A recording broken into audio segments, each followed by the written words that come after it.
Hi friends, good evening. 4 days అవుతుందేమో videos పెట్టక. కొంచెం బిజీ వర్క్లో పడిపోయాను ఫ్రెండ్స్, అందుకోసం వీడియోస్ పెట్టలేదు. ఈరోజు మంచి విషయం చెప్తాను చూడండి. ఈ సృష్టిలో మనిషిని మనిషిలాగా చూసేది భూమాత ఒక్కటే కదా. ప్రతి మనిషిని ఒకేలా చూస్తుంది భూమాత. కులము, మతము, డబ్బు, ధనము ఏమీ చూడదు భూమాత కదా. అన్నీ అందరినీ ఒకేలా చూస్తుంది భూమాత. కులమత భేదాలు లేకుండా పంటలను ఇస్తుంది.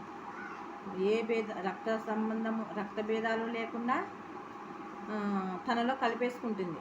మనిషిని డబ్బున్న మనిషి అని చూడదు, డబ్బు లేని మనిషి అని చూడదు కదా. కరెక్టే కదా ఫ్రెండ్స్ భూమాత చేసేది. Like and subscribe friends.